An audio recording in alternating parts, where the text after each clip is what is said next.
জন্যই বলছে, তাহলে তো ভালো জায়গায় বিয়ে হবে না। আমি বিয়ে করতে চাইনি, আমি আমার বাচ্চাকে মানুষের মতো মানুষ করতে চাই। এতে যদি তোমাদের কোনো আপত্তি থাকে আমি এই বাড়ি থেকে চলে যাচ্ছি। তোর কি মাথা খারাপ হয়ে গেছে নাকি? বাড়ি ছেড়ে চলে যাও বলছি। চলে গেলে আমাদের কি হবে বলতো? তাহলে বলো, কোনোদিন বলবো না বাচ্চা নষ্ট করার কথা। ঠিক আছে, আর বলবো না। যা, হাত মুখ ধুয়ে লেগা, একসঙ্গে খাবো। ওগো, ও যদি বাচ্চা নষ্ট না করে ভালো জায়গায় বিয়ে দিতে পারবা তো? ওইটাই তো ভাবছি, কিছু বলতে গেলে তো অঘটন ঘটে ফেলবে। থাক, কিছু বলতে হবে না।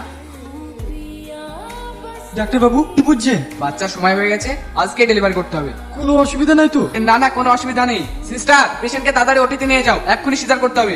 ডাক্তার বাবু, হ্যাঁ বলুন। আমার বোনের পেটে যে বাচ্চাটা আছে অবৈধ বাচ্চা। আপনি যা করিব আমার বোনের জীবন থেকে ওই বাচ্চাটাকে সরাতেই হবে। এটা কিভাবে সম্ভব? না না, এটা আমি করতে পারবো না। আপনাকে পারতে হবে। যদি কিছু টাকা লাগে আমার বাড়ি ঘর বিক্রি করে আপনাকে টাকা দেবো। টাকার কথা বলছেন কেন? না না, আমি বেআইনি কাজ করতে পারবো না। আমি আপনার পা ধরে বলছি, আপনি যে কোনো একটি ব্যবস্থা করেন, তাহলে আমার বোনকে সারা জীবন কুমারী হয়ে থাকতে হবে। ঠিক আছে।